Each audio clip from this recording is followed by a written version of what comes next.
Bianca? Nag-usapan namin. Hindi kami nakapag-usap pa sa... Para sa pinakabagong episode ng Pinoy Big Brother, umani na matinding reaksyon mula sa netizens ang sensitibong pag-uusap ni Bianca Rivera at Will Ashley tungkol sa kung paano sila dapat magtrato sa isa't isa. Lalong-lalo na ngayong nagkaroon ng malalim na damdamin si Dustin Yu kay Bianca. Ang paglalapit muli ni Bianca at Will ay tila muling binuhay ng dati nilang samahan.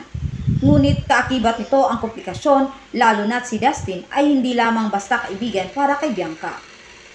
Isa sa mga kapuri-puring aspeto ng episode ay ang pagpapakita ng maturity ni Bianca at Will sa kanilang pag-uusap. Malinaw na pareho silang may respeto hindi lamang sa isa't isa, kundi pati na rin kay Dustin. Ang pag-amin ni Will na gusto niyang umiwas sa mga sitwasyon makakasakit sa damdamin ni Dustin ay tunay na pagkakaibigan sa kabila ng emosyonal na komplikasyon. Nakita rin dito ang dilema ni Bianca. Ramdam ang pagiging turn nito sa pagitan ng dati niyang kaibigan na si Will at ang kasalukuyang nagbibigay kilig at kilig sa kanya si Dustin. Ang pagiging close nila ni Will ay hindi maiiwasan, lalo na't may matagal na silang pinagsamahan sa showbiz. Ngunit hindi rin maikakaila na parang may nabubuong espesyal sa pagitan nila Dustin. Isa itong sitwasyon na maraming nakaka-relate. Ang pagkakaroon ng dalawang taong malapit sa puso ng magkaibang paraan. Ang naging desisyon ni Will na maging pantay o patay-mali siya sa isang mahinahong paraan ang pag-atras ng isang posibleng gusot. Sa halip na i-push ang sarili sa sitwasyon, pinili niyang umiwas upang hindi masaktan ang kaibigan na si Dustin. Hindi ito pagpapakumbaba lamang, kundi pagpapakita ng tunay na malasakit at respeto sa damdamin ng iba. Isa itong hakbang na hindi madaling gawin, lalo na may naiwang emosyon sa isang tao.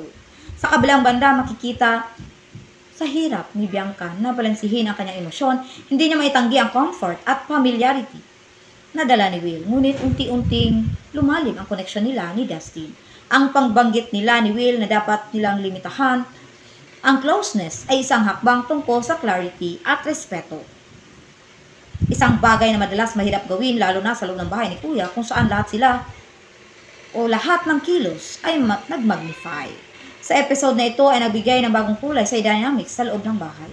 Hindi lamang itong simpleng kwento ng kilig at pagkakaibigan, kundi kwento ng pagpili, sakripisyo at emosyonal na katatagan. Malaking bagay ang pagkikisama at pag-uunawa sa damdamin ng isa't isa. At ito ay malinaw at pinapakita sa confrontation at mutual understanding ni Bianca at Will. Sa kabuuan ng episode ay hindi lang basta nagpapakilig, kundi nagbibigay rin ng aral sa mga manonood tungkol sa respeto, pagkakaibigan at emosyonal na maturity. Sa panahon ngayon, kung saan madalas nauuna ang puso bago ang isip, nakakatuwang makita na may mga kabataang marunong ding magbitaw o magbitiw, magbigay daan at magpapakatotoo, hindi lang sa harap ng kamera, kundi sa sarili nilang damdamin. Maraming salamat sa inyong panonood.